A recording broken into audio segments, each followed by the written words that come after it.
All right, all right, all right. Welcome once again to episode 4 of Cosmic Matters. This is a This Matters show, and I want to take time to thank you for coming and joining every Sunday, 10 o'clock. We do this. I'm going to lose my voice about 3 or 4 times today. It is the first day of football, so all right. Keep taking the water, and hopefully my voice will last as best as it can throughout the podcast. So I am Matthew Washington, the Matt in Matters, and I created the This Matters video series to bring you a different perspective on the world that we live in. Let me change my topic here on. Nope. Is that really? So let me change. Let's see. How do I change my topic on TikTok? Well, oh, hey, what's up? Good morning, Mo. so, so today we're going to be talking about life as a game. So my TikTok might be a little off, but we're going to be talking about the game of life. We're going to be listening to a thing of Alan Watts, and and how we. Good morning. So how we basically how we view life, and really how it is a game. How it is that we talk about things that sometimes we want to talk about games as something that is not important, but really when you think about it, it's important the more wrapped up you are in it, right? And before I even get into that, we're gonna dive into that for deep, and we're gonna go into some Alan Watts and do it too. But as far as the concept of life being a game, well, what else could it be? We talk about on this channel about how we are a part of the universe, we are the cosmos, we are all parts, we are all the same, right? We talk about the river and being a whirlpool in the river, and how every day you would go and you would see a whirlpool. But what is a whirlpool? A whirlpool is simply a form that the river is taking, right?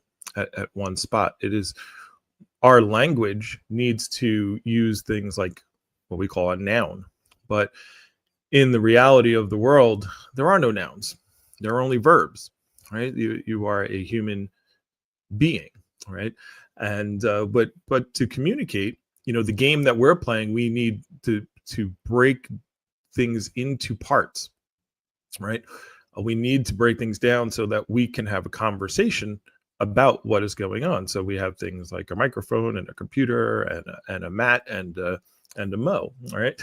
And so so those concepts of a noun, of a thing, are breaking apart the river. It's like trying to scoop the whirlpool out of the river.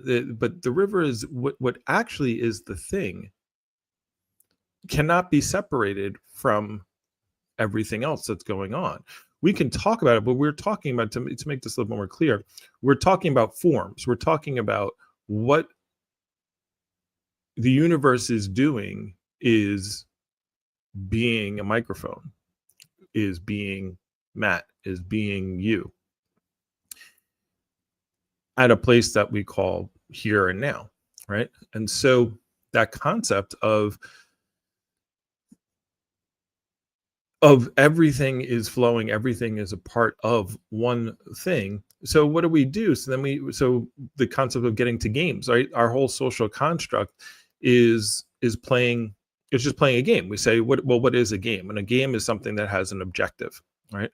I have my you guys can't see it on TikTok. I just put my butterfly galaxy up today, but on the live you can see I have my characters, right? Yeah, I got Mario back here, and I got the God of War. I'm kind of blocking him. And when you play a video game, what are you actually doing? Like, you have an objective, and you get wrapped up in it, right? Like when I was young, I got really wrapped up into Zelda. I think that was like really the first game, kind of put my age out there, right?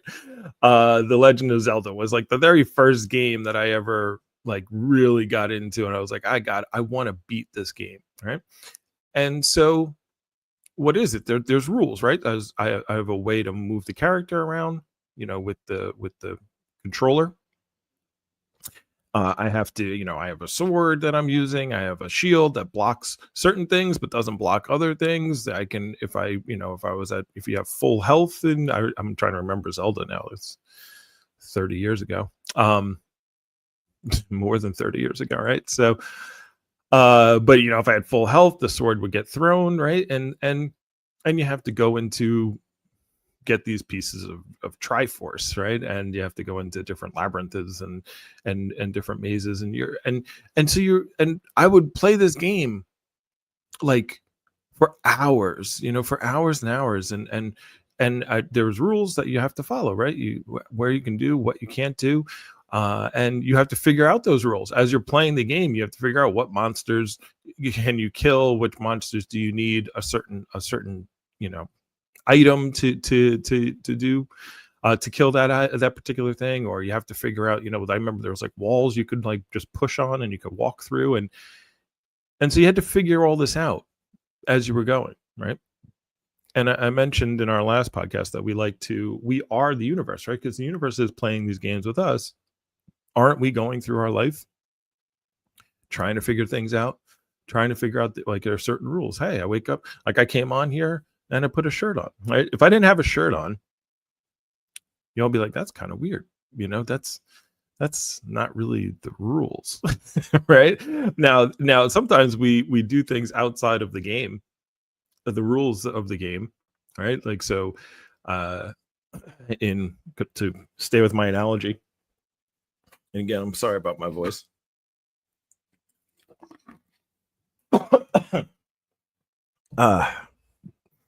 But to stay with my analogy, right? There were certain parts of the game that were hidden, like I just talked about walking through like a wall. Like if you press through the secret wall, it would you go do, and you found a secret hiding place. That would like be me. So it's like, it's a rule of the game, but it's an unwritten rule of the game, right? Just like if I could come on without my shirt on, it would look weird, right? You would say, oh, that's odd. Just like pushing on that wall is odd. But there's certain things that I definitely couldn't do. I couldn't like turn myself inside out for this podcast. That is a rule of physics that I cannot break. And just like in the video game, you couldn't walk through walls that didn't have that secret, whatever, that secret passage. The code wouldn't allow you to do so. All right. And this is why people talk about, are we living in a simulation? Is it potentially that we're just computer code? Because I'm sure if Link, right? Link was the name of the of the guy in Zelda.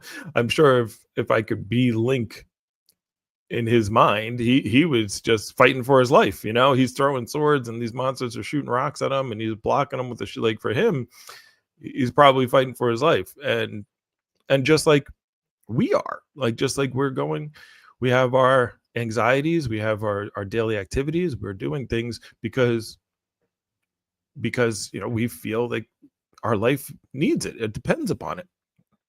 But does it really? I mean, all the things that we do, and we might say to ourselves, well, that's not true. What kind of boring game would it be to be living my life? Like, who would be watching this? Well, don't we have games like that? Don't we have games like Sims, where all you did was like just build like a family and live your life, and people got into it, people got involved, people got intricate. And so we've had times in our, like, again, we got to stop, we can't look at things through our perspective if we are in the game, right? Because you might say, oh, like, it might be a more exciting game to have a war. Well, we've had wars, right?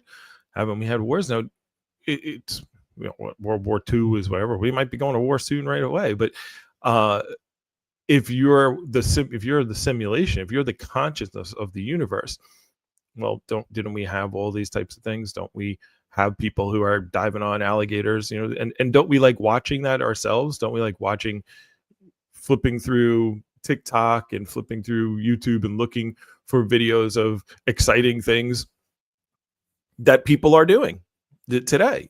Someone today is, I watch when I go jogging. Sometimes I listen to David Goggins, right?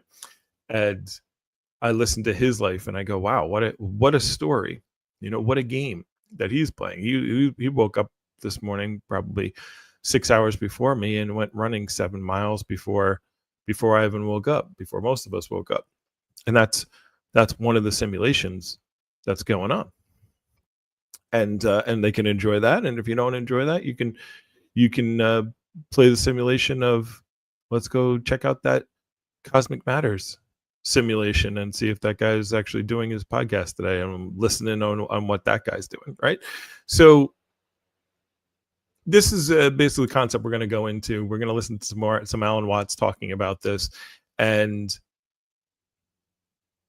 that's where we're going. So to just do my warm up again, my if this type of concept, if these types of concepts that we talk about, the cosmos and what's going on in life, my dream is to be a full-time content creator for you. And if you'd like to support that dream, and if you enjoy the videos and you enjoy the content that I put out, I actually just got some AI stuff today that I'm going to be putting out. Oh, thank you. I see someone has joined that and sent me a little heart.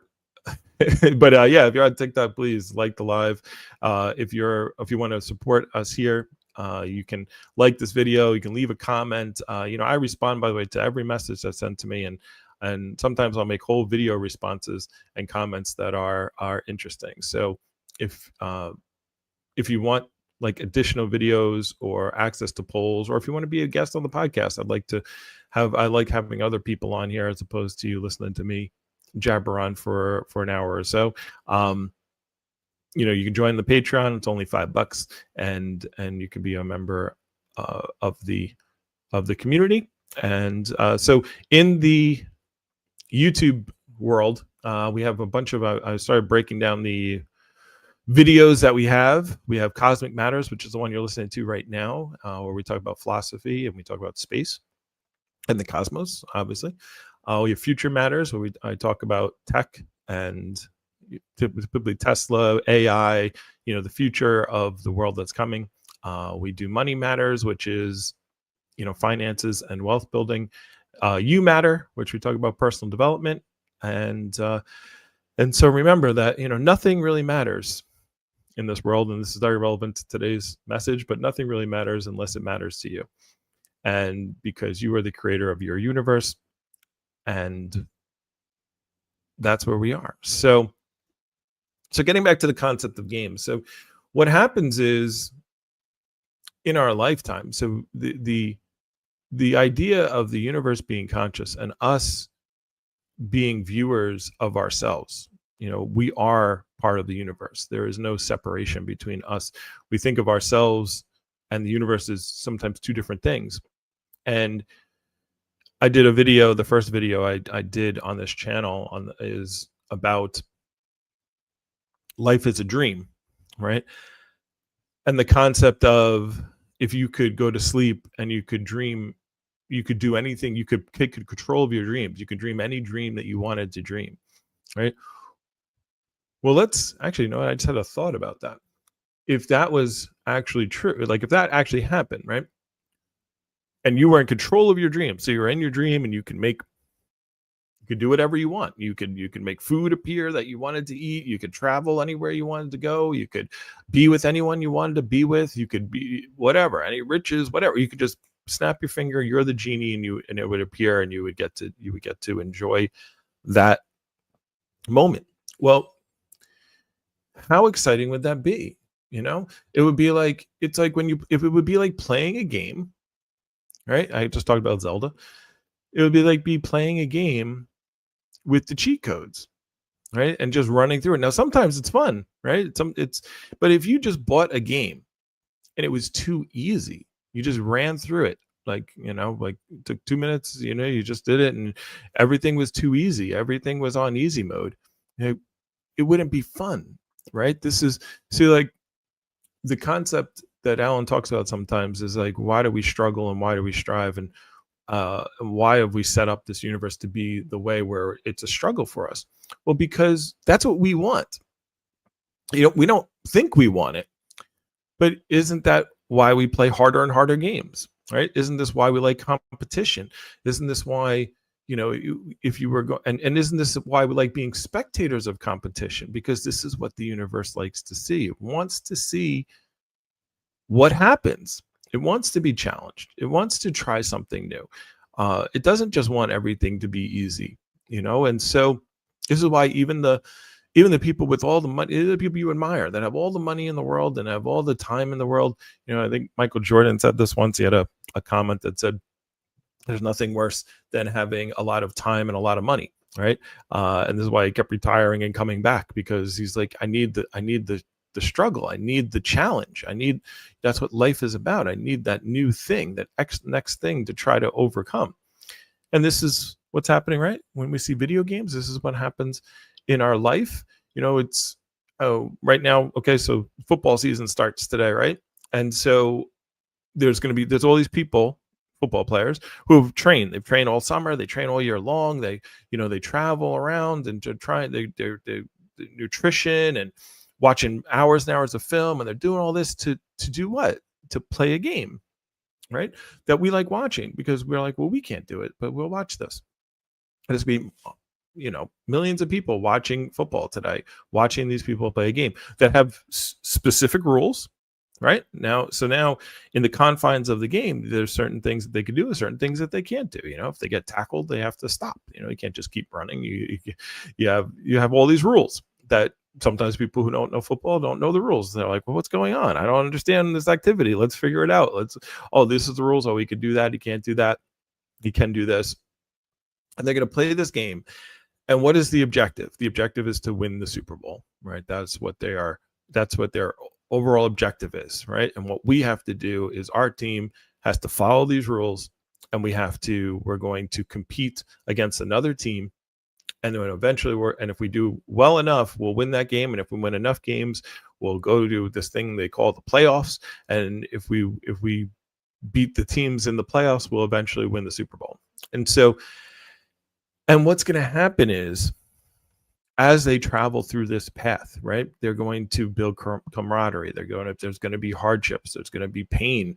There's definitely going to be a lot of pain involved in playing football. Somebody's going to get hurt. Someone's going to, and there's going to be a lot of joy. They're going to score touchdowns. They're going to celebrate. They're going to make a ton of money. They're going to be on TV. There's going to be fans.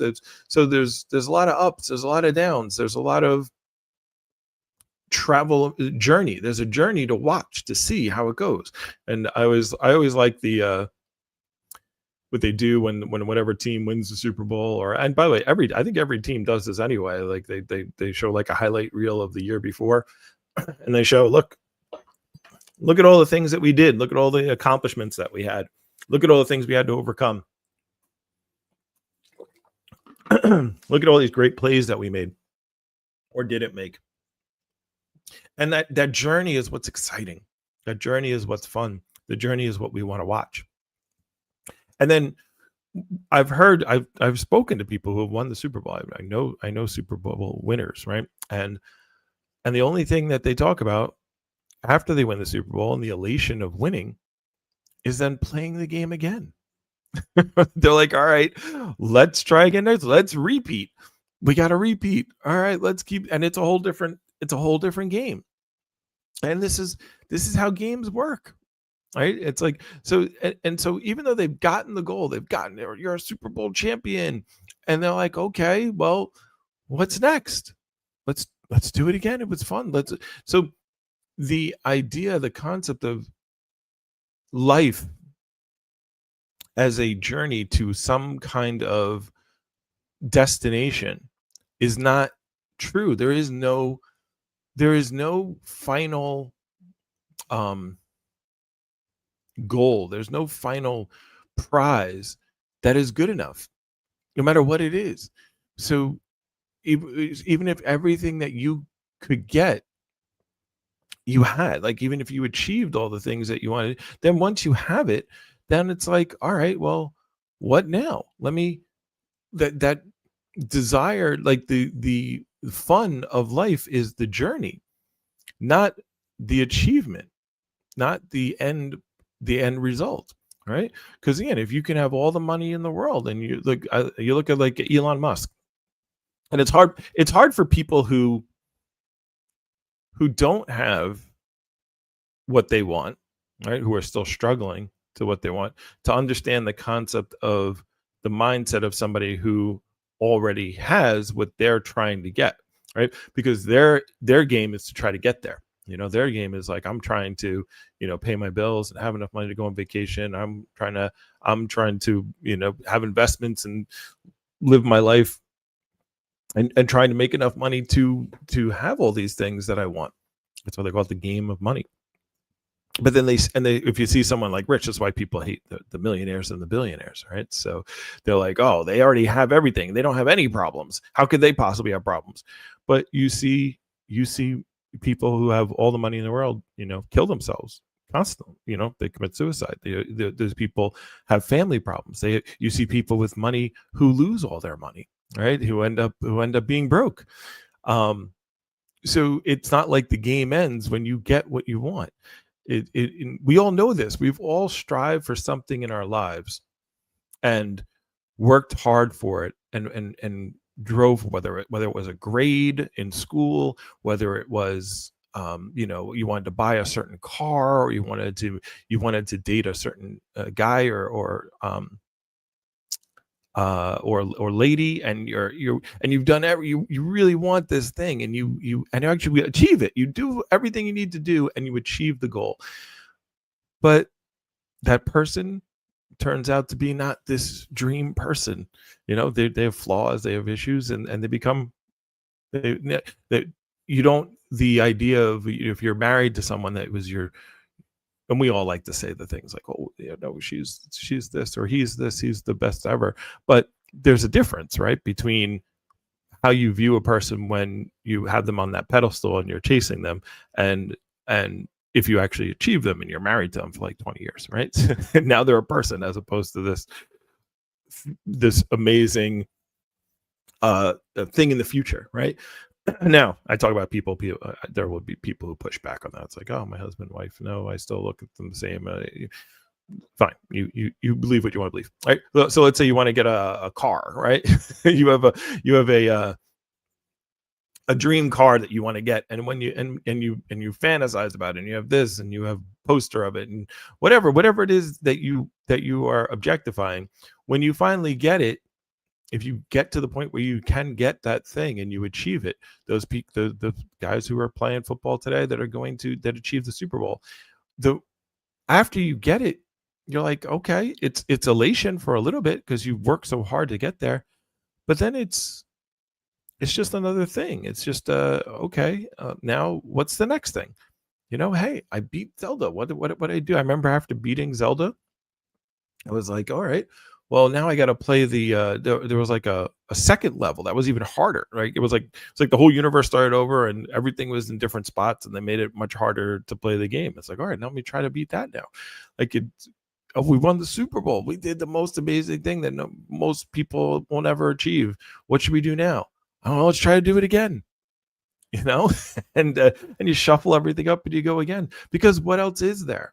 And this is why, when you think of life, as when you think of the life that we are living, we get lost in the game. The game is the fun part. The game is what matters, not winning the game, not the objective of the game, not the goal, because everything that you will eventually have in your life will eventually be gone, right? No matter whatever it is. And so, because the river continues to flow and the whirlpool will disappear. So these rules that we put in place for society, like I say things to people, and it's like I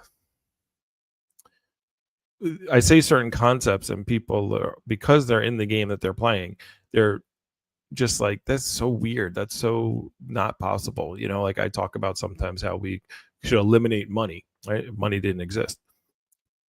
And the idea of like let's say the future and robots coming and robots doing all the work, and then all of a sudden, and then money is not necessary anymore because we live in a world of abundance. that so breaks the rules of the game that we've been playing, that our parents have told us and we've been playing, and then we're telling our kids, and that's so outside the box of the rules of the game that they're like, this, that's not possible. It's not impossible. I can't even think about that. Right. But it is possible. We human beings have lived without money before. Right. It's not like, this is not like something, it's not like money is something, it's not air, it's not water, it's just a concept of a rule. It's just a measurement of wealth that we use to help us, barter, right, in order to purchase things. So but because we've been told that this rule is so important, you got to have money. Money is important, and money is the thing. And it's you got to chase money. You got to work hard for money so you can buy things, so you can have a house and a half and this. And that's just, that's not a necessity of life. It's a rule of the game that we're playing. It's a negotiable rule. If we want to change the rules, we change the rules. All right. So it's not like a rule of physics. The rules of physics are the simulations game, the rules we can't change. I can't, like I said, I can't turn myself inside out and do this podcast. Maybe I could if I had some really good AI generated stuff, but I can't physically do it. Right. So that concept of, there are rules that are necessity, and then we just play these games. And when I think about how much we get invested in these games, so we get invested in the things that we are doing, and we think what we're doing is important, when it really isn't, but it is to us. So this is the whole concept of matters, right? So if you think of the concept of the universe, the cosmos, right, something that is going to be around forever, and when I say, and that concept of forever is something that people really don't, we can't really put that in perspective. We say things a lot of times. I'm going to do another podcast about this at one point, where we say things that they conceptually mean something, but we don't really understand what that would mean. So, I talk about, I always, every single podcast, I talk about millions and billions and trillions, right? We talk about, oh, somebody's a millionaire, they have a lot of money, and they're a billionaire. Billionaires have even more money. And then Elon Musk is going to be the first trillionaire. These people are going to be trillionaires. And we think about these numbers, and to us, in my mind, like I'm not a millionaire, a billionaire, or a trillionaire. So it's like, oh, they're just all rich, right? It's the same thing, but it's not. It's not. A million and a billion and a trillion are definitely not even close to each other. So, and as I say every single week, a million seconds is 11 days. So if you wanted to count to a million, it would take you 11 days counting. 1, 2, 3, 4. You have to do that 11 days straight. No sleeping, no eating, no taking sips of water to get to a million. But if you said, you know what? Hey, I did it 11 days. Why don't I count to a billion? It's just one more letter. It's just switching an M to a B. I'll just count to a billion. If you're going to do that, it's going to take you 31 years. That's the difference between a million seconds and a billion seconds. A billion seconds is 31 years. A million seconds is 11 days. So there's a big difference between a millionaire and a billionaire. You got to think, if you got to $1 million, you'd have to get 999 more of those to get to a billion. So, and then if you think of a trillion is you got to add 3 zeros, right? So it's 31,000 years to count to a trillion. So there's a big difference between a million and a billion and a trillion. And the reason I'm saying this is because when I just mentioned the word forever, people talk about, people have concepts that, oh, when I die, I'm going to heaven, right? And I'm going to live there forever for the rest of eternity. That is, to me, if I had to be me, a consciousness called Matt, forever. So a trillion is 31,000 years. We've been here, we live for 70, 80 years right now. Human beings used to live for 30 to 40 years was life expectancy. So now I gotta be me for ever, for a trillion years. Let's just say I had to be that me for a trillion years. That's 31,000 years. It's 2025. So since the beginning of our calendar to today, and then I got to times that by 15, that's a trillion years. And now you're telling me forever? I don't even want to do it for a trillion years. And a trillion is tiny on this landscape of forever, of infinity, because you could just add three more zeros or add three more zeros. Now it's 300 instead of 31,000 years. Now I could just be 31 million years. I could be 31 billion years, right? So I could just keep pushing that, and that's still small on the landscape of forever. Like the biggest number I think that we have, and we consider it a number. I mean, obviously a number's gone forever, but the biggest number that's been used in a mathematical equation is what, a googolplex, right? I think that's what it is. It's like I think it's like 10 to with 100, 10 to the 100th power, right? 10 with 100 zeros on the end of it, right? So now you're gonna be you're gonna be your consciousness for that long. That's heaven. Even if it was absolute bliss, even if it was absolute anything you wanted in a moment, you could have it.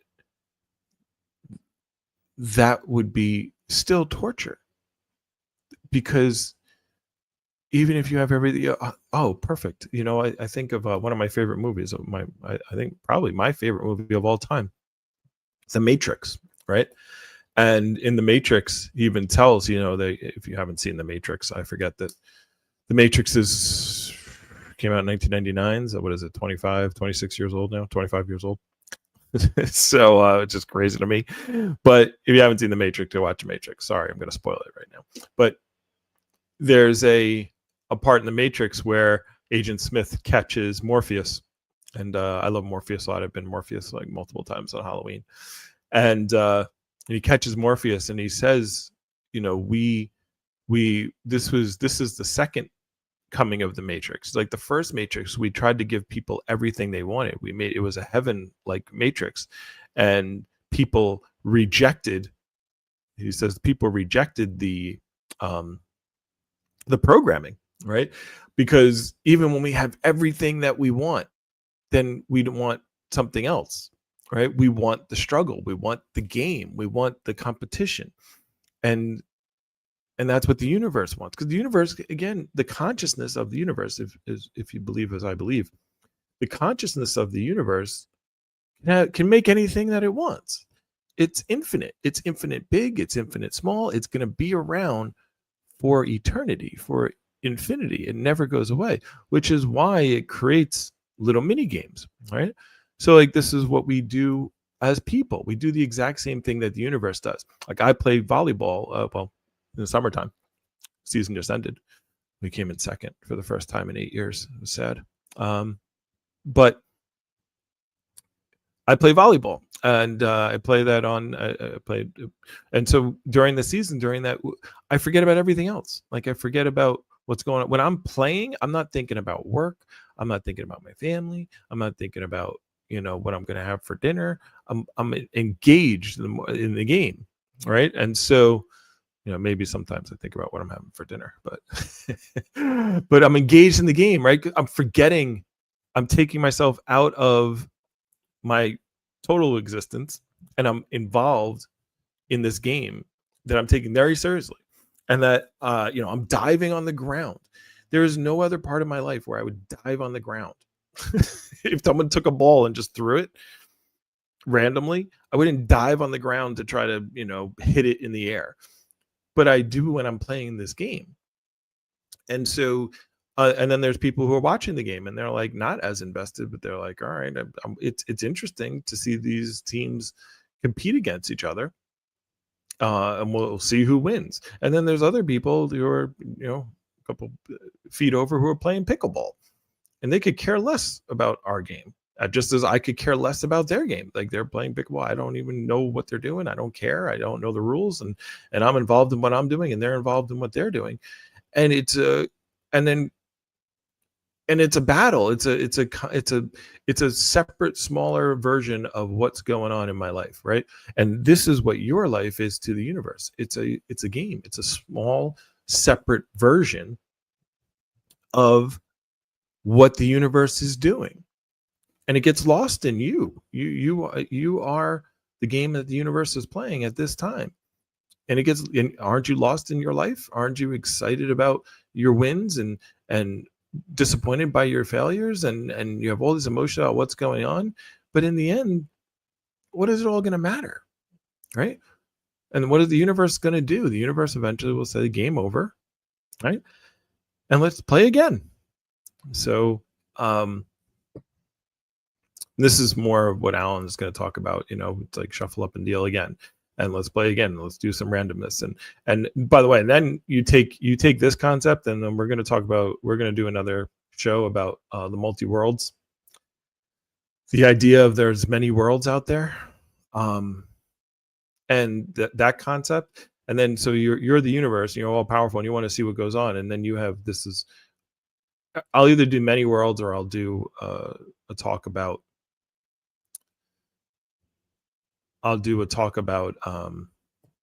free will, right? And is there free will? And the concept in my mind is that there is no free will, because the great thing about that we have now in quantum mechanics is we understand that you make choices, but every time you make a choice, every time there's some kind of quantum fluctuation, and that a whole nother universe pops up, another dimension, because there's no space, there's no time, the rules of the universe are different than the rules that we have while we're playing our game, right? And so the universe, it's like, well, hey, do I go through door A or do I go through door B? Like there's a version of myself out there that woke up this morning and didn't do the podcast. It was like, I'm tired, I don't feel like doing it. And so the universe goes, well, I want to see what happens if he did that. What if he just decided not to do this today? All right. And then there's the version of me who's doing it right now. And then there's a version of me who's doing a different topic. And then there's a version of you. There's a version where there's a million people in here listening, and there's a version where you're not listening, or you are listening, or you hung up, you stopped listening a long time ago. And so there's all these different versions, right? So and then the universe just makes it all, because it wants to play the game in multiple different ways, multiple different times. And so anyway, that's a whole nother concept. We'll go down that road another time. Let's just stick with one game right now and what we're doing here in this life. So let me dive in. Been here going up for 40 minutes here. So let me dive into some Alan Watts. And as much as I try to convey these concepts and ideas, Alan is able to do it in a different way, and sometimes in a better, well, I want to say a better way, but is there really a better way? Sometimes things just resonate with people on a different level. So it's kind of funny, like Alan Watts, if you don't know who Alan Watts is a philosopher who died in the mid 70s, and he was very instrumental. He's British. He's got a nice British accent, but he went and spent time in Eastern cultures, learning about Buddhism and Hinduism, and then what he did was he brought this to America in like the 60s. Well, he was very big in the 60s, the 50s and the 60s. Did a lot of talks about life, and as we had basically a cultural awakening, to put it lightly. And he made a lot of impact. We did a lot of great lectures and videos, and I was a philosophy major in college, and I never heard of Alan Watts. I didn't discover Alan Watts until my father had passed, and I was on YouTube and I was just looking up things, and I found Alan Watts. I found the lecture, his death lecture, about death and the afterlife, I think is what the name of the video was. I actually send it to people when they have somebody die, or they have a death in their family. And and then I just started watching more and more and more Alan Watts. And the funny thing is, whenever I need something, whenever like I'm in a bad mental state. I got bad. I'm in a mental state and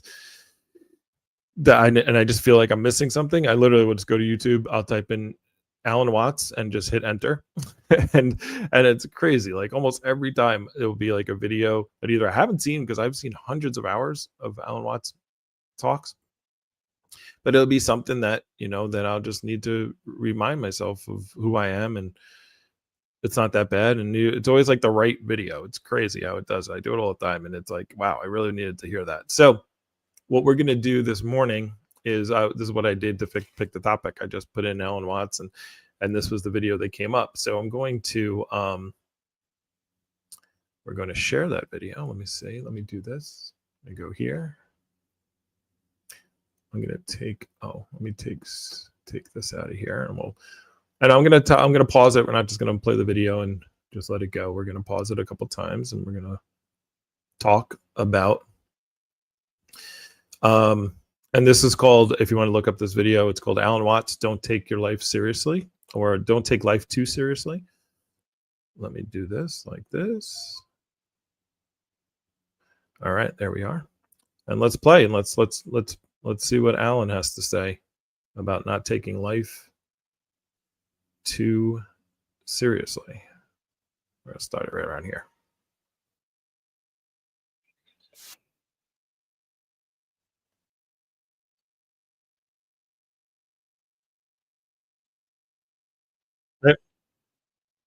Let me start it from the beginning. Sorry. There, go back. Start from the beginning. There we go.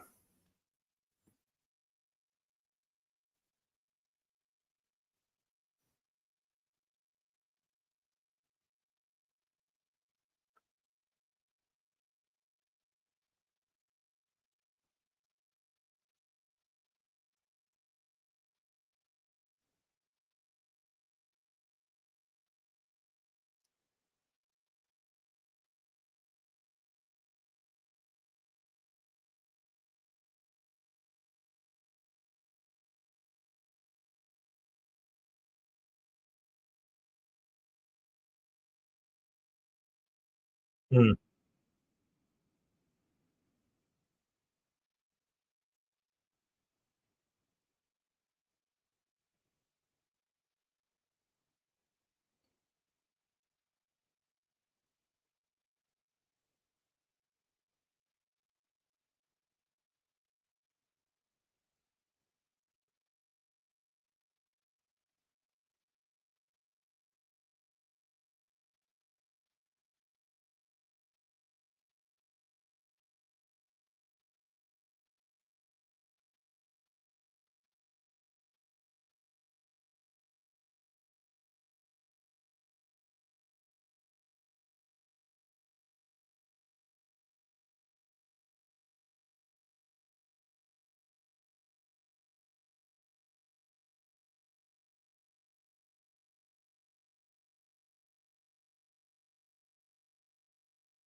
All right, before I get to the far out people and the far in people, let me just elaborate on what he just said. So this concept of these games, right? So he's talking about the Joker. The Joker, by the way, is the consciousness behind everything, right? So the consciousness of the universe. Laughing at people taking things real seriously, because right, don't we have people who really take life seriously? Like, don't we call them Karens in some scenarios, right? But who are really involved, really intense, really thinking that what they're doing is so important. And to them, it is. And it may he doesn't want to trivialize it. It's not that playing, because we say that like, oh, it's a game, but isn't this how we learn, right? Don't we learn life by playing games? Don't our kids love games? Don't we as kids love playing these games? These characters that I have behind me, like we get so involved in it, and it's how we learn life lessons. It's how animals, even that aren't human, learn. They learn by playing games. And so he says that the games are not, when we say, "Oh, it's just a game," like, we can always look at something and say, "Oh, it's just a game." We can always look at somebody who's playing the piano and trivialize it. "What are you doing? You're just banging on, some a wood thing, and it's banging on some strings and making some sounds," right? Like, how silly is that? Don't do that. Like, you can always trivialize what people do. "Oh, what are you doing hours and hours and hours on that computer playing this and that? What are you doing?" Even if we think it's like something amazing, right? Like I'm sure even the president's wife at sometimes is like, I need you to come, like, stop making this such a big deal." Right? So it's like, okay, you can leave that alone. There's other things to worry about. All right. So let's talk about the economy as opposed to talking about that for now. Or I need you to spend time with me.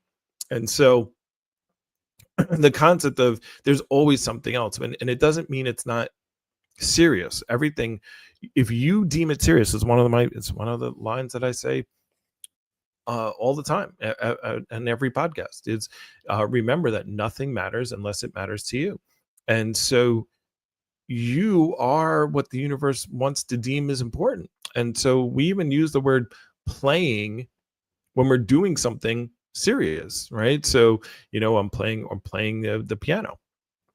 And so even though you might not see that as serious, playing the piano, but everything that we do, it's not necessarily, just because we call it a game, it doesn't mean it's trivial. I like that. I like using that word. It's not that it's not important. Everything's important, but also nothing is important, because in the end, take I'm going to take Elon Musk, right? And all the work they're doing. Let's say he does all this work and he gets humanity to Mars and does all the engineers, all these people, all the work that's needed, all the money that's needed, all the endeavors that are needed, everything that's needed. And let's say he's even successful, and then we're at Mars. So then, and he dies, right? He dies, and another 5,000 years go by. Will it really matter? Okay, like, does it matter to us, somebody at 5,000 years, 2,500, 2,000 years before BC, who actually probably did something really super amazing and rallied all these people and did something, then they all achieved this success? Now, it mattered at the time. The universe it might matter to the universe, but the universe is going to forget that as well too, right? Everything is forgotten. Everything that we've done, it's not about remembering, because if you're a being that's infinite, you could create it again if you wanted to, but why create it again? We already did it, right? So I just want to see new stuff, right? And that's all right. I'm not going to go down this whole road. Let's go back to Alan. We got a long journey going here today, so let's get back to Alan and his games. I just had a whole bunch of thoughts, and I'm like, I'm going to be off on a tangent for a long time if I go down that road. So let's go back here. By the way, if you're listening on TikTok, I'm on YouTube. Philosophy Man 76. Come and like the channel. You can see the video of what I'm playing also in the background, and you can subscribe to the channel, and please like everything. Like the channel, like the lives, and help promote for the algorithm. So let's dive back in.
Mm.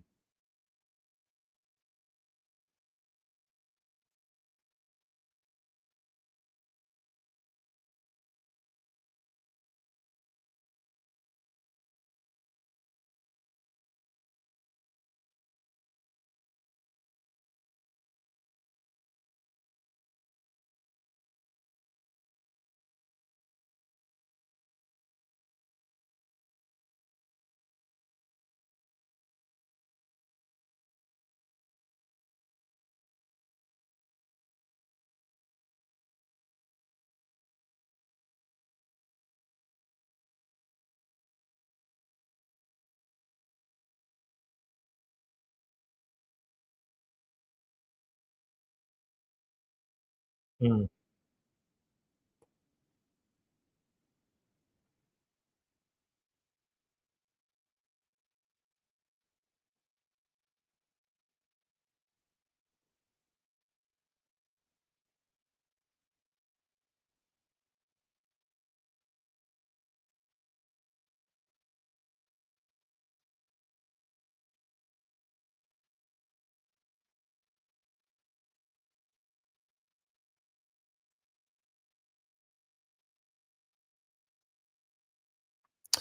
Yeah. So let's talk a little bit about that. Um, so what he's talking about is actors, right? So when you're an actor, they're on the stage, and they're the best actors are the ones who are so involved. They are the character. They over what do we see things, we see people like a Jim Carrey, who like somebody like I think he did the movie Man in the Moon, and I forget what the I forgot what the act but the person who he was playing, the guy's name was. He was a comedian who was really far out, right? And he wouldn't even even when the movie wasn't rolling, he was still in he still played the actor. He still pretended he was that particular person, even off screen, right? And he acted in the same way as I can't remember who it was, but we've heard this before. People playing the Joker, people playing they get so involved that they're like, okay, this is who I am, right? And what he's saying is that's what's going on. Like, you are the universe getting so involved in your life that you forget who you are. You forget that you are the universe. You think you are you. You think you are this human being who's going through these daily um, activities and getting so wrapped up in it and so involved in it.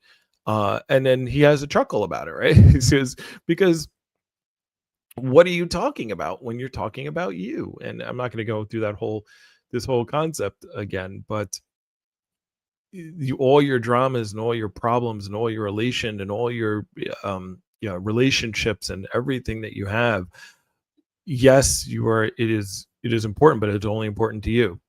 And it is important, and you being the universe, seeing it as important in the place called here and now, right? um but on a grand scale, it's just a game, right? And I say just a game, not to trivialize it, but to say that you take a step back from it, and the universe is playing billions of games on this earth, and it's playing quadrillions of games. Like, who knows what else is out there? Why is the universe so big and so much stuff out there? Because the universe is just seeing everything. And when I say universe, I don't just mean like the word, our universe that's in the black hole, right? That was our last meeting. We talked about the universe being a black hole. I'm talking about the multiverse. I'm talking about the deep down, whatever there is that's going to live forever, or that's going to exist consciously. Let's not call it life if you want, forever. So it's getting wrapped up in these smaller games to distract itself. Because when I think about something that, if something that had to be conscious forever, to me sounds horrible, right? It sounds to never be able to stop. Like, we think we want to live forever, but if you had to live forever, for 1,000 years, take we live for 70, 80 years. If you had to, and even if you got People say, well, I wouldn't want to do that because I would lose my family, I would lose this and that. Even if you got to, even if you got to be all powerful, even if you got to be magical, even if you were living in your dream and you got to create whatever you want, you could keep your parents alive forever. You could keep your dog and your cat, and you could leave everything. You can have your boyfriend, your husband, your wife, everyone, your kids. Like, you could keep them around forever, right? People are like, oh, I wish my kids were young again, and I remember when they were young. But what does that even mean, right? When they were 7, when they were 8, when they were 4, when they were 2, right? So let's say you could keep them at age 2 for 100 years. And actually, 2 is horrible. 2 is a horrible age to pick. Let's go 5, right? Um, but my point being is you would get tired of it. You would get tired of it. You think you wouldn't because you live the time span that you have. But 100 years, 200 years, 300 years, 400 years of this, 500, 600 years of having of a 5-year-old, right? Do you think that's something that you really want? And then even the people that we love, even the people that we love dearly, that we're super sad when they go. My father passed away, and do I wish I could bring him back today? Actually, I just had that conversation with myself um recently. It's like, I would love for my dad to come back and I could have a talk with him about what's gone on in the last 12 years. I think him just walking around his house, he'd be like, wow, this has changed, that has changed, and just all the things that are different. But as far as even that goes, would you want these relationships forever? I just went like 400 or 500 years. Are you going to want that for 1,000 years, 1,000,000 years, 1,000,000,000 years, 1,000,000,000,000 years, a septillion? I got to think of what comes up after trillion. I got to find that out. It doesn't matter to me, but think about how long that is, and that is just a blink of an eye for eternity. So you have to be this thing, and you have to continue on forever and ever and ever. It's just what makes our what makes the game exciting is that it ends, right?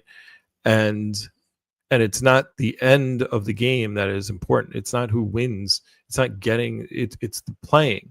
We enjoy the playing. We enjoy the journey. We enjoy the life, that part of the life, not the outcome, because the outcome doesn't matter. The outcome, yes, we'd like to win all the time. We'd like to have everything that we want. We want it. We strive towards these things.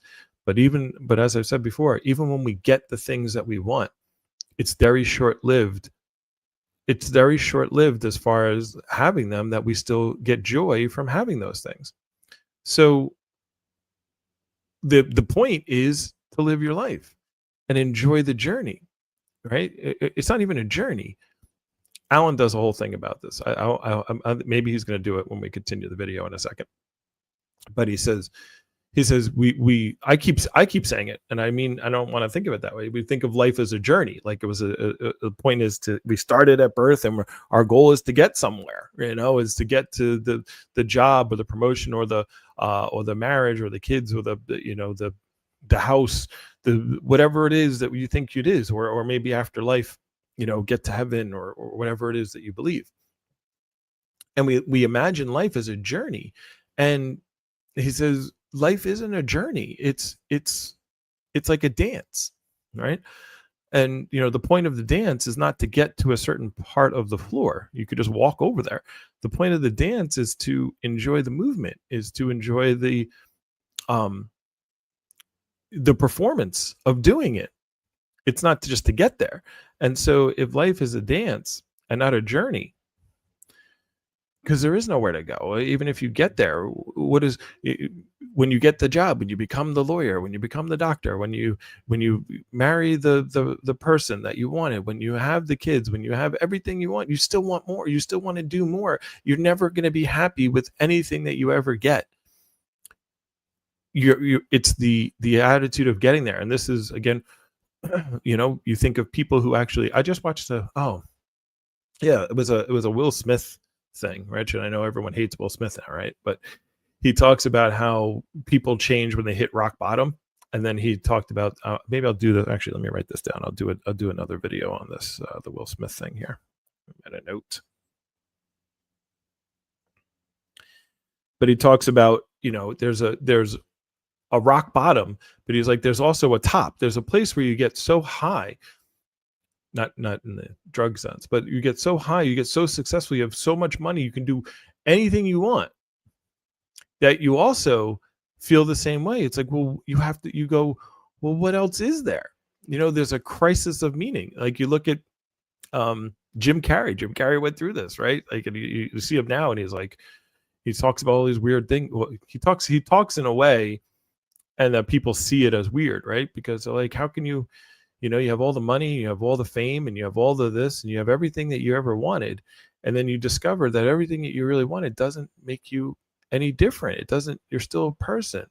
You still want more. It doesn't fill the hole, right?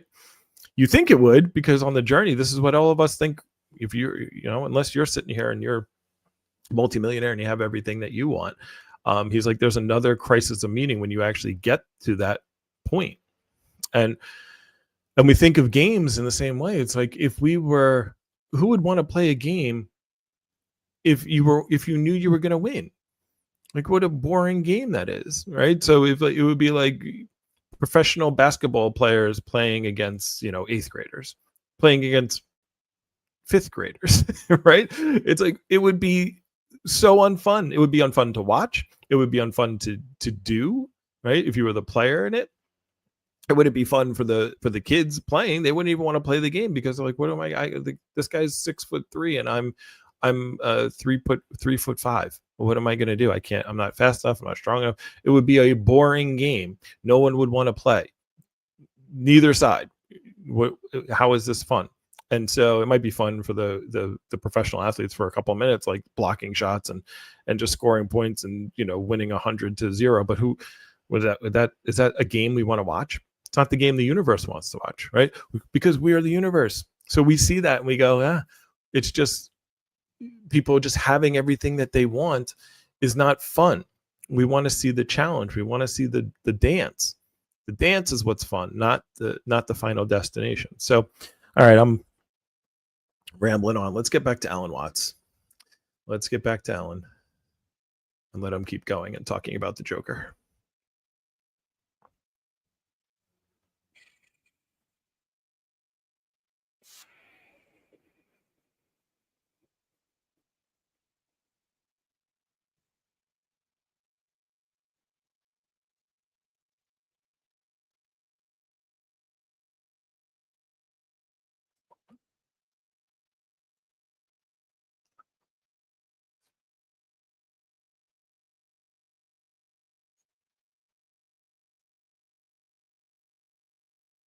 Mm,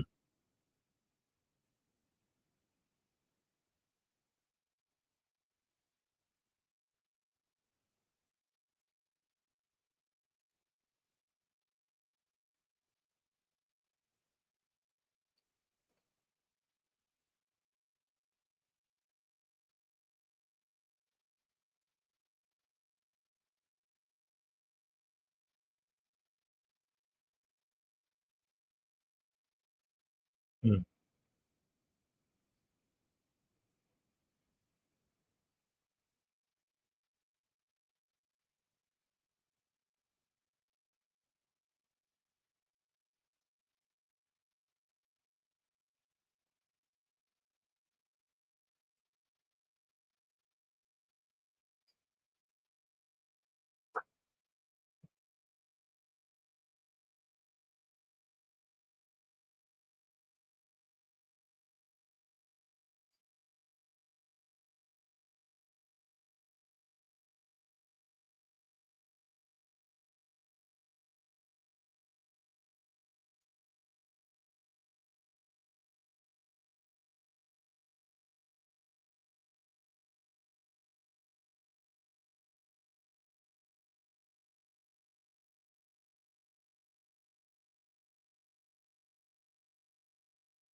So let me elaborate on what he's talking about if you haven't, if you haven't studied this concept in Buddhism and whatnot.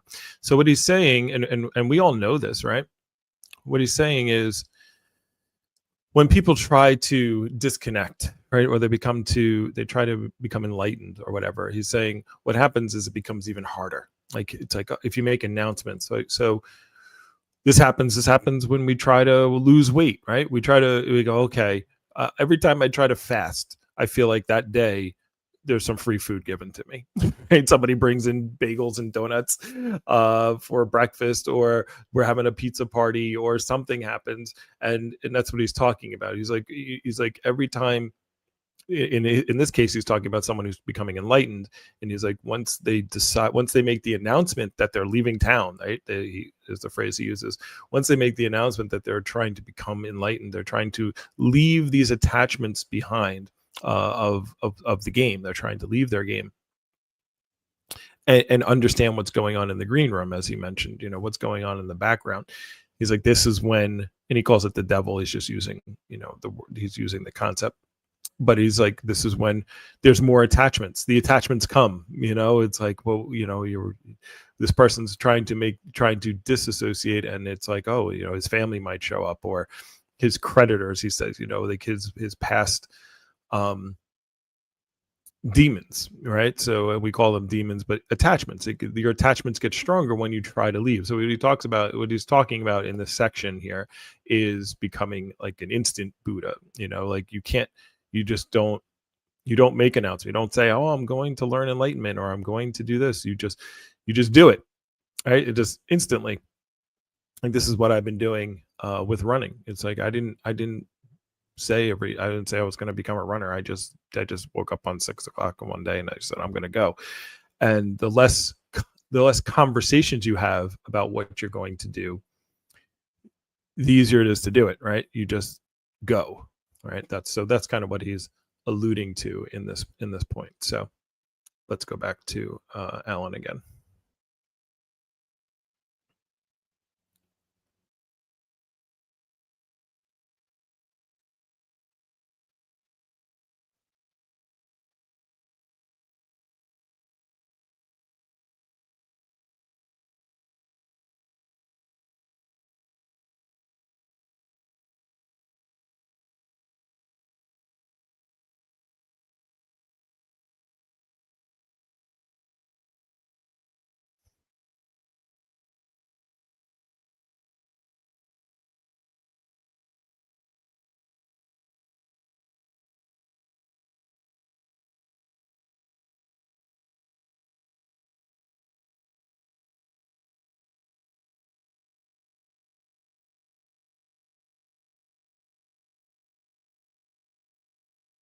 How do you do that?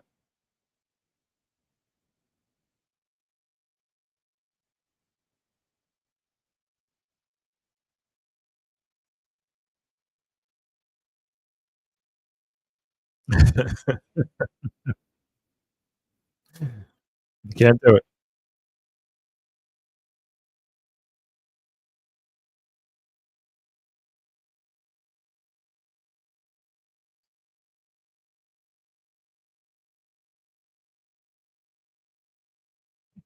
Yeah, that's stupid. Yeah.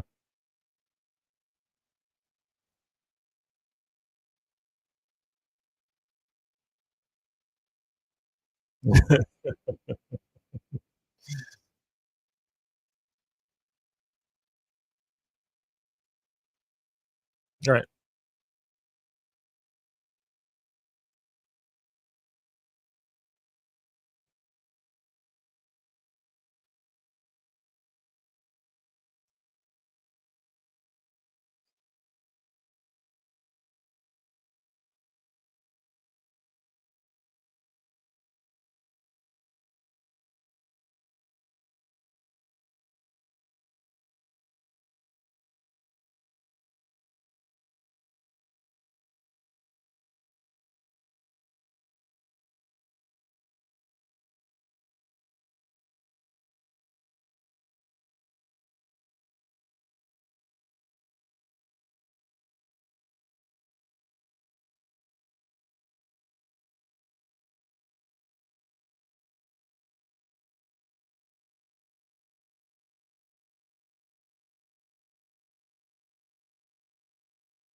No.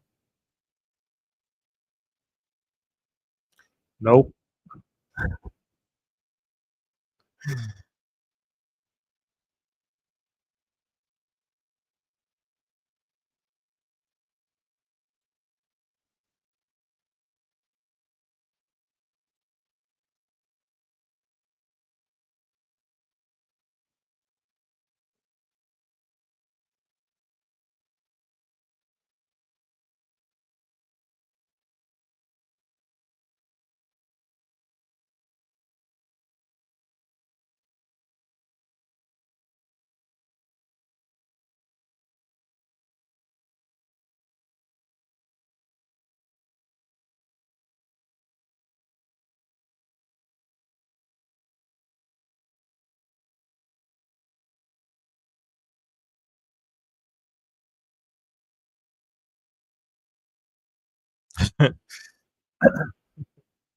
You're doing it now.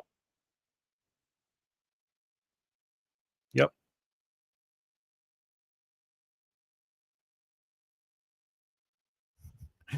That's so funny.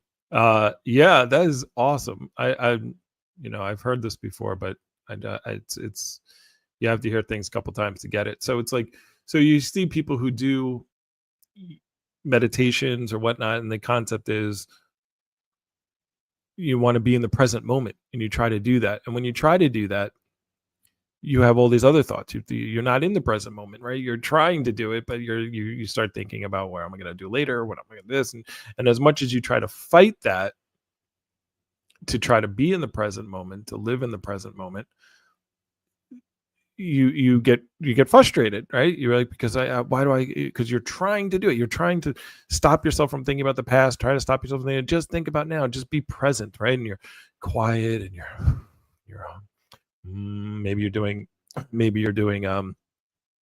some chanting or something. The om.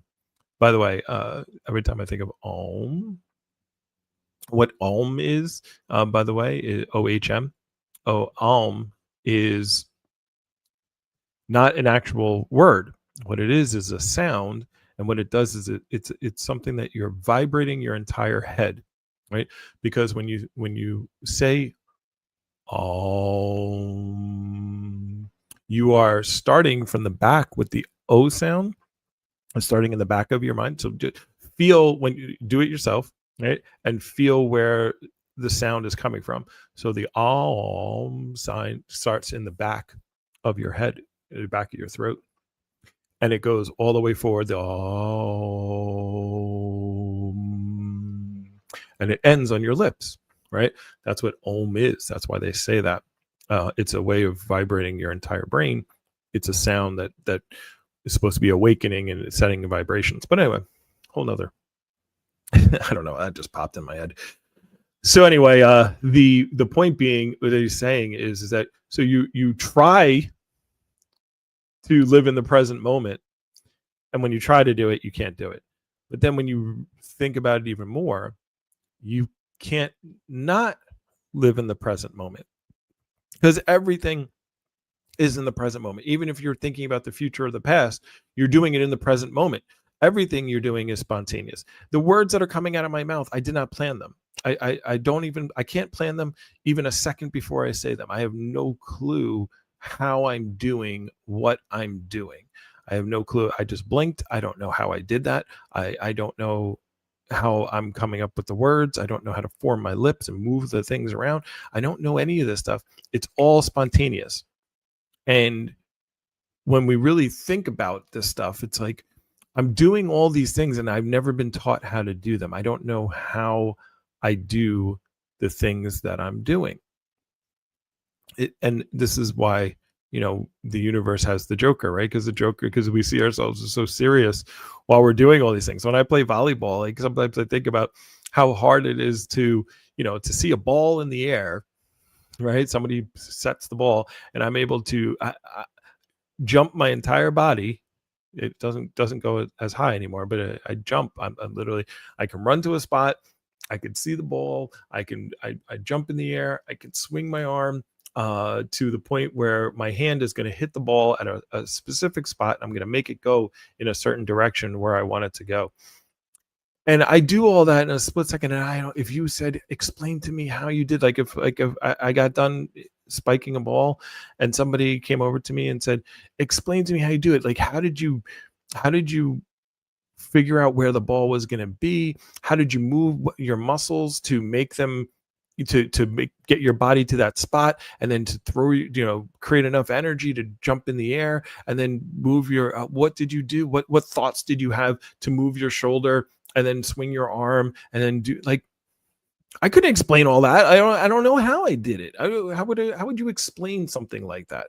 And so this is the universe doing things, and then we think we're doing it. And yes, we are, but the small you, the lowercase you thinks you are doing it, not the uppercase you, which is doing it. The universe you is doing it. You're just experiencing it, thinking it's the lowercase you. I got to come up with another way of deciphering the form you versus the universe you. But anyway, so that's so what he's alluding to here is when we try to be spontaneous, like you can't not be spontaneous. If you're like, I want to try to live in the moment, you can't not live in the moment.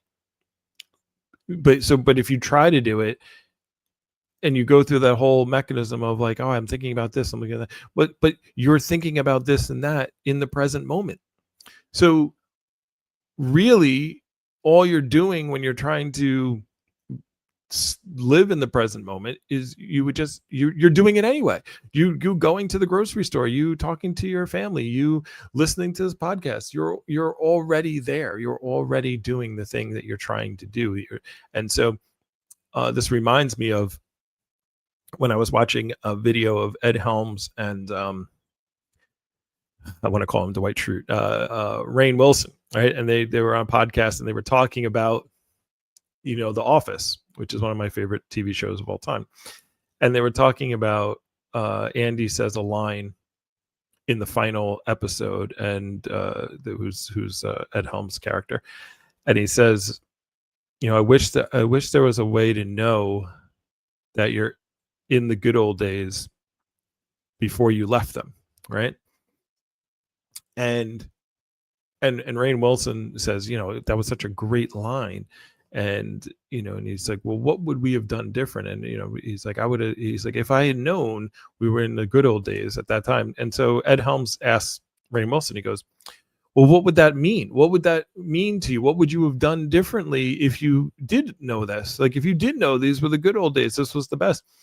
And Rainn Wilson said something like, I would have had more gratitude or more appreciation or whatever. But what does that even mean?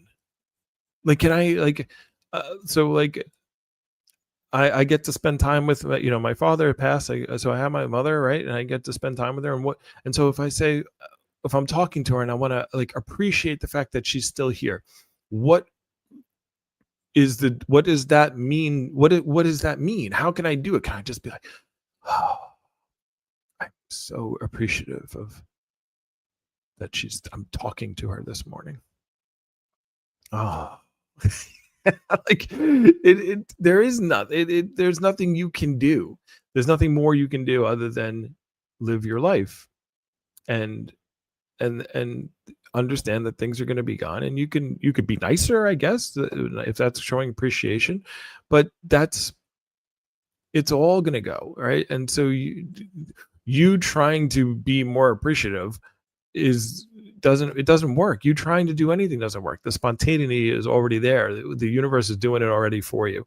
So anyway, I'm blabbermouthing again. Let's get back to the video.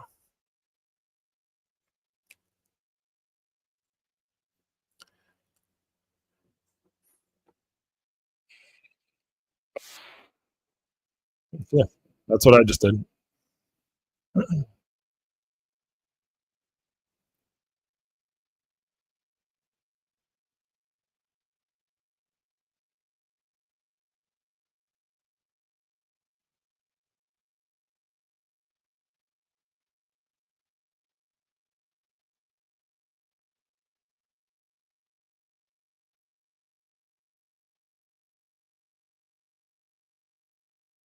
Mhm.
Mm,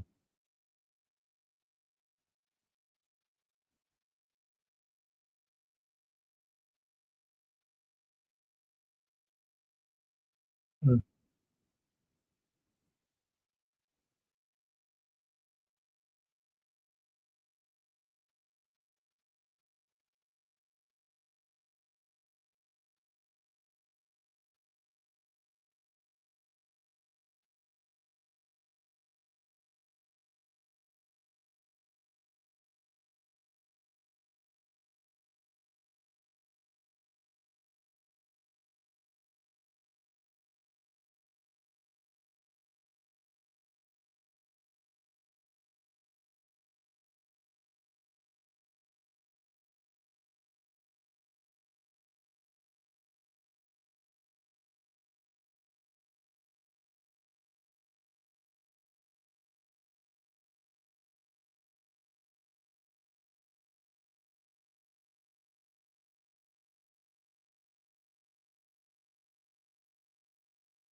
right.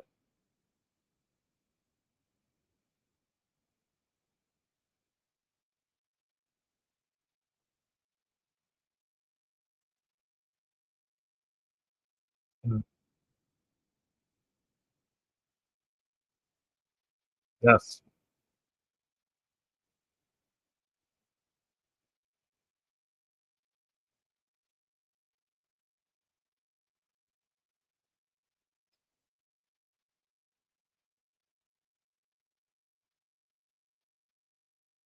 Mm,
Right.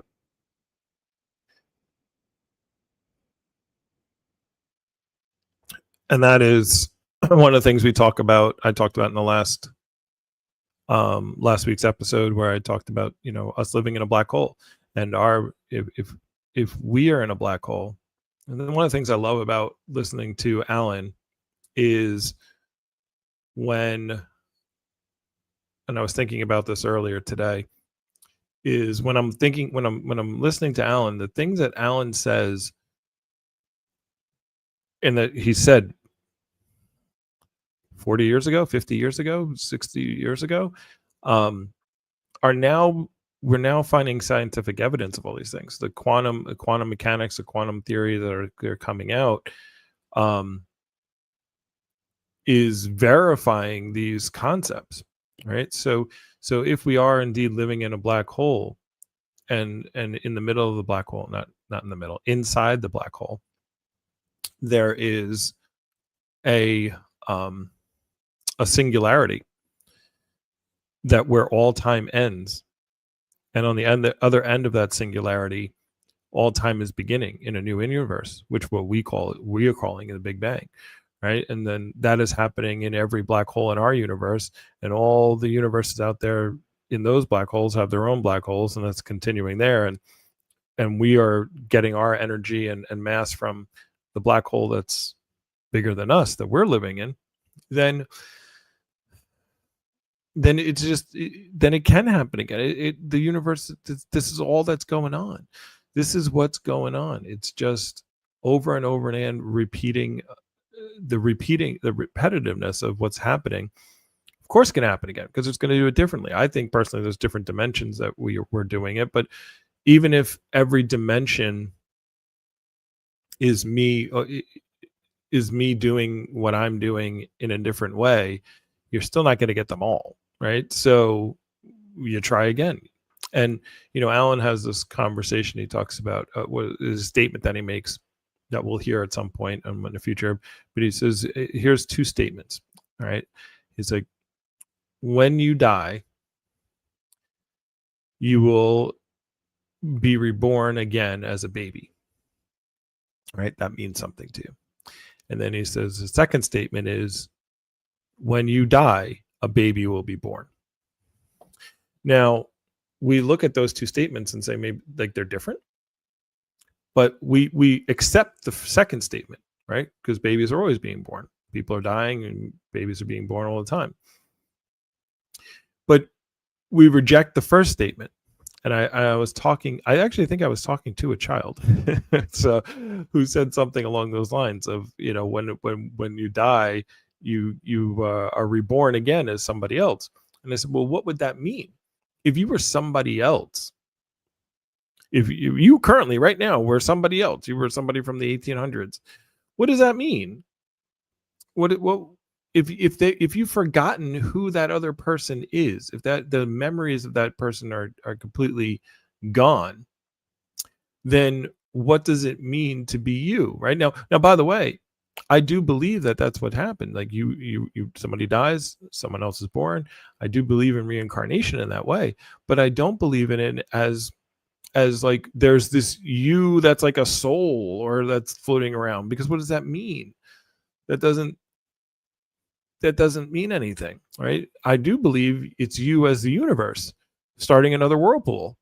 You are the river, and there's just some different rocks, and there's another whirlpool in that area.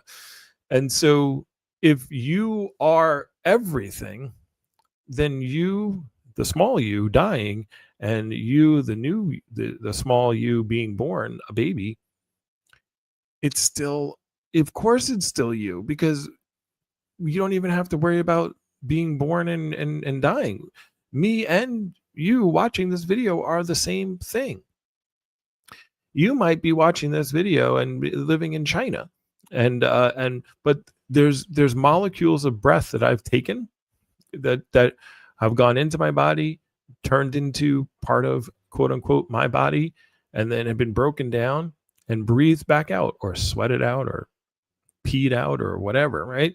And have gone, and those molecules are still here, and they've traveled, and those air molecules have gone in and out of every single one of us, and eventually to also you. And so me and you are apart. We're connected in that way and connected in that fashion. And and the thing is that I don't even like the me that existed 5 years ago doesn't is the me that existed 5 minutes ago is different than the me that existed right now because I've been shedding skin, I've been breathing, I've been, things, I'm doing digestion, I'm all kinds of stuff. I'm drinking, I'm taking water in, and that's turning into whatever it is in me. And so we're just a part, we're a form of the river. And so I don't know what I'm getting at. I'm gonna pause there. Let's go back to Alan and what he's mentioning because I'm losing it a little bit. All right, losing the plot. Back to Alan. Whenever I start to go too far on a tangent, I just go back to Alan.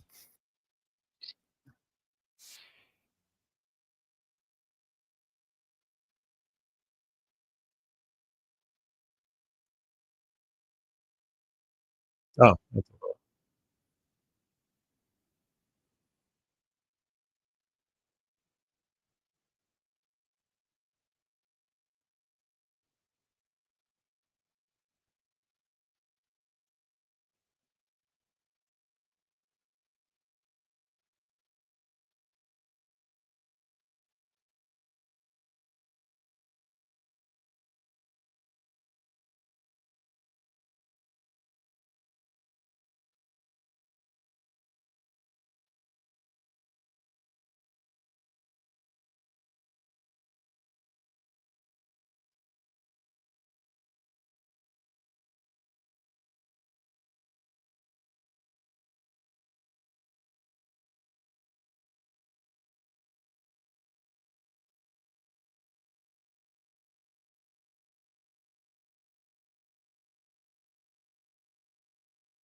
so weird that we're doing this one just after the last episode of "Are We Living in a Black Hole?" So it's because I mean this is exactly what we were saying, and I didn't. I just by the way I picked this one. I picked this video just randomly this morning. I was like, all right, I saw it. I watched it halfway through. I didn't actually listen to this whole thing, and we got about 7 minutes left. And yeah, he's literally just saying what I was saying last week of um, universes being inside of black holes, and obviously this is not what he's talking about, but he's literally talking about what we were saying. It's pretty funny.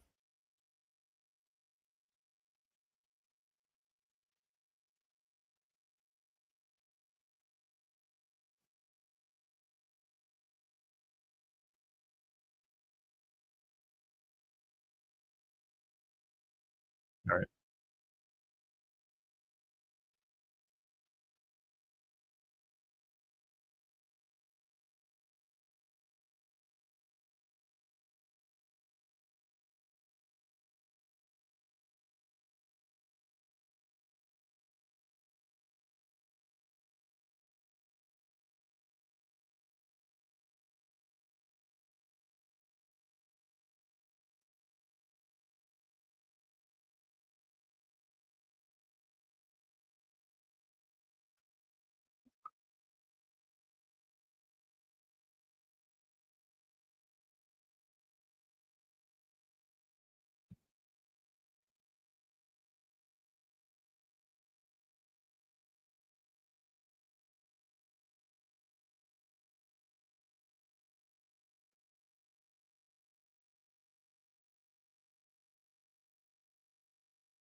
Mm.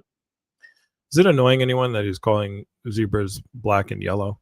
Um, I always thought them as black and white, but I guess I'm gonna go with it. But it's just had to point that out.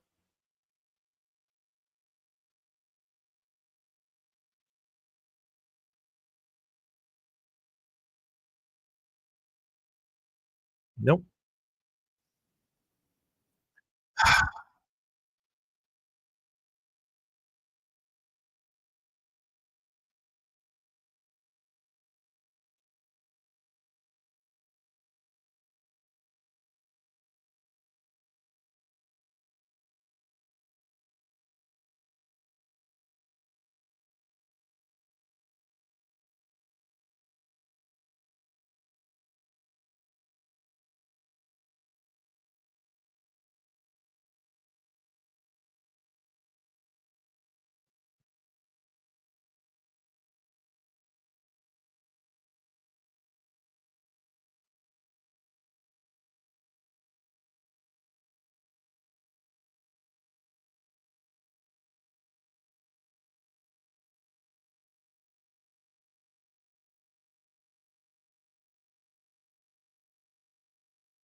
Mm.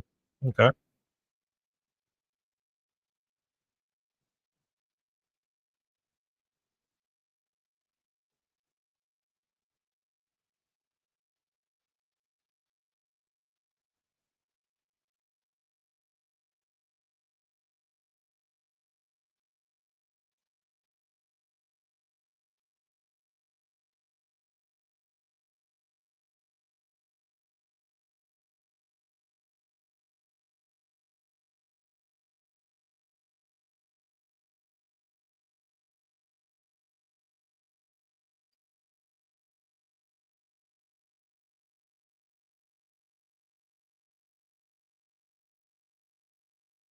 Mm.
Okay.